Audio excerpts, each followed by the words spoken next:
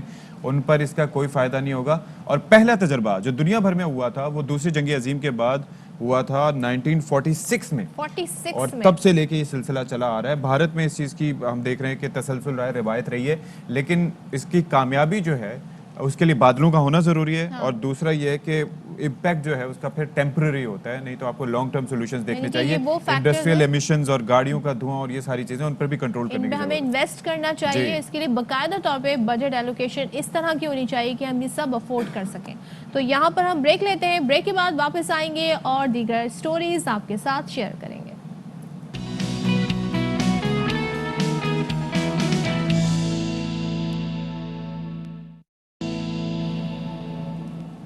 Welcome back once again. اور جناب اگر ہم بات کریں ہمارے پاکستانیوں کی تو یقیناً ایسے ہمیں ان کے کارنامے سامنے آتے ہیں کہ حیران ہو جاتے ہیں ہم. اور ہمت کی اعلیٰ مثال، پرفارمنس بھی لاجواب. یہاں پر بات ہو رہی ہے بہاولپور کے کرکٹر حافظ غلام محمد کی. 2018 میں کرکٹ کھیلتے ہوئے نوجوان کھلاڑی حادثے کا شکار ہوئے.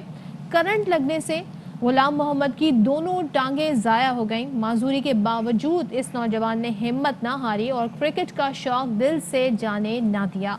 22 سالہ حافظ غلام محمد نے کرکٹ کی دنیا میں ریکارڈ قائم کر دیا ہے. حال ہی میں نیشنل چیمپئن شپ کے میچ میں ملتان کی طرف سے کھیلتے ہوئے سرگودا کے خلاف صرف 27 گیندوں پر سینچری بنا کر قومی ریکارڈ قائم کیا ہے. دونوں پیروں سے معذور حافظ غلام محمد کی 35 گیندوں پر 125 رنز کی اننگ میں 2 4 نہیں بلکہ اشفاق 15 چھکے اور 7 چوکے شامل تھے. تو جناب اسی پر ہم بات کر لیتے ہیں. یہ باہمت اور ٹیلنٹڈ نوجوان اس وقت ہمارے ساتھ براہ راست موجود ہیں. بہت شکریہ حافظ غلام محمد صاحب، آپ نے ہمارے لیے وقت نکالا. We are proud of you یار، مطلب یو لک گریٹ. ہم تو کچھ شارٹس دیکھ رہے تھے، کیا شاندار شارٹس تھے. تو یہ بتائیں کہ یہ جو سوچا تھا کبھی کہ یار مطلب تیز ترین سینچری بنا لیں گے اتنی بالز پہ، تو کبھی کسی نے نہیں بنائی. بسم اللہ الرحمن الرحیم. سب سے پہلے تو میں ایئر وائی کا شکریہ ادا کروں گا کہ انہوں نے اس پلیٹ فارم پہ آنے کا موقع دیا مجھے. باقی سب سے پہلے تو میں اللہ تعالیٰ کا شکریہ ادا کروں گا کہ اس نے ایسی پرفارمنس مجھ سے دلوائی، ٹیم مینجمنٹ کا جنہوں نے مجھے حوصلہ دیا اور مجھے کانفیڈنس دیا کہ آپ نے جانا وہاں پہ پرفارم کرنا ہے. میچ تھوڑا سا تھا کہ ہم نے نا تیز کھیلنا ہے تاکہ آگے کوئی رن ریٹ کا کوئی ایشو نہ آ جائے یا کوئی اس طرح کا نہ ہو، کہ تھوڑا پلان دیا تھا کہ جا کے نا آپ نے تھوڑا سا تیز کھیلنا ہے تو کچھ زیادہ ہی تیز ہو گئے. تو باقی اللہ تعالیٰ کا شکر ہے. مطلب وہاں سے اے بی ڈیویلیئرز جو ہے وہ آپ کو کن نظروں سے دیکھ رہے ہوں گے کہ بھائی میں نے تو 31 بال پہ بنائی تھی، اس بندے نے 27 پہ بنا لی، سب کو حیران کر دیا آپ نے. نہیں، ہی از مائی فیوریٹ اے بی ڈیویلیئر. اچھا، وہ بہت بڑا کھلاڑی ہے. تو باقی ادھر ٹیم مینجمنٹ کا یہ پورا کریڈٹ ہے کہ وہ کانفیڈنس جس طرح سے انہوں نے مجھے دیا یا انہوں نے لا کے مجھے کھلائی، یہ اچھا پلیٹ فارم دیا ایک پی ڈی سی اے نے مجھے، جس کو یہ رن کر رہے ہیں امیر الدین انصاری صاحب، سیکٹری ہیں ملتان سے، جمیل کامران صاحب ہیں. اچھا، ہم آپ کی اس پرفارمنس یہ زبردست تو ہے ہی، لیکن ظاہر ہے آپ نے جس ہمت کا مظاہرہ کیا ہے اس کی جتنی تعریف کی جائے کم ہے. آپ کے ساتھ ظاہر ہے آپ پہلے بھی کرکٹ کھیلتے رہے، اچھا کھیل رہے تھے، لیکن اس کے بعد آپ کے ساتھ جو حادثہ پیش آیا تو وہ کیا موٹیویشن تھا جس نے آپ کو مزید اس بارے میں یہ موٹیویٹ کیا کہ میں اپنا یہ شوق، اپنی یہ لگن نہیں چھوڑوں گا، اور آپ نے بہت اور اچھا پرفارم کیا. تو ذرا ہمیں اس متعلق بتائیے گا. میں نا 2016 میں بھاولپور ریجن سے انڈر 16 کھیلا تھا, پھر اس کے بعد انڈر 19 کے لیے آیا تھا, تو وہ کھیلا ریجن کے لیے. تو 2018 میں ہم ایک پریکٹس میچ کے لیے گئے تھے لودھرا, تو وہاں میرے ساتھ یہ انسیڈنٹ ہوا تھا. تو تقریباً میرا 2 سال کا گیپ تھا. پیشن تھا کہ میں نے وہاں سے پاکستان کھیلنا ہے نارمل کے لیے, لیکن اللہ تعالیٰ نے بس جو ہونا تھا وہ اللہ کی طرف سے, وہ اللہ کا ایک نظام ہے. تو بالکل مایوسی تو نہیں ہوئی, لیکن کچھ عرصہ ہی گزرا تھا تو مجھے انہوں نے یہ پلیٹ فارم دکھایا جمیل کامران صاحب نے کہ بیٹا کوئی بات نہیں, جو یہ تو ایک نظام ہے اللہ کا چل رہا ہے, آپ وہاں سے نہیں یہاں سے پاکستان انشاءاللہ کھیلو, پرفارم کرو. باقی مجھے میری کلب کی مینجمنٹ نے اور سپورٹس IUB اسلامی یونیورسٹی بھاولپور نے بہت سپورٹ کیا. مطلب ان کی جتنی بھی سپورٹس مینجمنٹ ہے, ڈائریکٹر, اسسٹنٹ ڈائریکٹر یا VC صاحب ہیں, تو پچھلے سال وہاں سے میں پرفارم بھی میں نے کیا تھا IUB سے, مطلب ٹاپ سکورر رہا تھا میں پاکستان میں. تو اس سال یہ پرفارم اللہ تعالیٰ نے مجھ سے کروایا. باقی یہ اللہ کا نظام ہے جو چل رہا ہے. اچھا جی, تو یہ بتائیں اللہ کا نظام چل رہا ہے اور ظاہر ہے کہ آپ کو سپورٹ بھی خاصی ملی. گھر والوں کا رسپانس کیسا رہا تھا اس حادثے کے بعد کہ اب کرکٹ کھیلنی چاہیے نہیں کھیلنی چاہیے؟ کیونکہ ظاہر ہے کہ جب کوئی ایسا حادثہ ہوتا ہے تو ہماری فیملی ممبرز جو ہوتے ہیں وہ بہت زیادہ ڈر جاتے ہیں کہ چلو ابھی زندگی بچ گئی, خدا نخواستہ آئندہ ایسا کچھ نہ ہو. تو انہوں نے بھی بھرپور طریقے سے سپورٹ کیا آپ کو اس میں؟ بس تھوڑا سا سخت تھا, پہلے بھی سپورٹ کرتے تھے لیکن تھوڑا مشکل ڈیسیجن تھا کہ اس انسیڈنٹ کے بعد, لیکن میری والدہ نے, بہن بھائیوں نے مجھے بہت سپورٹ کیا ہے. تو ابھی بھی میری والدہ بڑی دعائیں کرتی ہیں, تو آگے انشاءاللہ اللہ خیر کرے گا. اچھا, تھوڑا مشکل ہوتی ہے لیکن آپ نے اس مشکل کو اوور کم کر لیا ہے. ذرا جلدی سے بتا دیں اب آپ کے فیوچر پلان کیا ہے, کیا آپ نے اپنا گول سیٹ کیا ہوا ہے؟ گول میرا انشاءاللہ یہی ہے, میں پاکستان کے لیے سرو کرنا ہے. میرا خواب تھا پاکستان میں نے کھیلنا ہے انشاءاللہ. تو وہاں سے نہیں تو یہاں سے انشاءاللہ میں نے پاکستان کھیلنا ہے. میرا خواب ہے کہ پاکستان کے لیے چلے میں کچھ کر جاؤں. میرے لیے یہ ایک, باقی جو کرکٹرز ہیں وہ بالکل مایوس نہ ہوا کریں کہ نہیں ملتی کرکٹ یا کچھ بھی ہے. ایک سٹینڈرڈ سیٹ کر لیں, پیشن ہونا چاہیے آپ کا. پیشن میں آپ کو کوئی کمپرومائز نہیں ہونا چاہیے. آپ اگر پیشن پہ کمپرومائز کریں گے تو پھر انسان پیچھے ہی رہ جاتا ہے. ہاں جی, تو پیشن ہو انشاءاللہ کوئی چیز اچیو کرنا کوئی مشکل نہیں ہے. چلیں جی, بہت موٹیویشنل آپ کی گفتگو ہے اور آپ کی پرفارمنس بھی زبردست رہی. اللہ آپ کو زندگی میں مزید کامیاب رہے, ہماری دعائیں آپ کے ساتھ ہیں. حافظ غلام محمد, بہت شکریہ IRY نیوز کے لیے وقت نکالنے کے لیے. آپ دیکھیں, پیشن از ایوری تھنگ. جنون نہ ہو جب تک آپ کسی بھی چیز کو حاصل نہیں کر سکتے, اور کامیابی کے لیے یہ بہت لگن اور جنون ضروری ہے. کے ساتھ ایسے واقعات ہو جاتے ہیں, آپ تھک جاتے ہیں, ٹوٹ جاتے ہیں, لیکن یہ جو آپ کا پیشن اور جنون ہوتا ہے, اور یہ آپ کی جو ول ہوتی ہے, ول پاور, کہ مجھے یہ کرنا ہے, کر کے دکھانا ہے, ہر ہرڈل آبسٹیکل کو پار کرنا ہے, تو پھر آپ غلام محمد جیسے کام کرتے ہیں. جہازوں کی بات ہو رہی ہے, بریک کے بعد واپس آتے ہیں.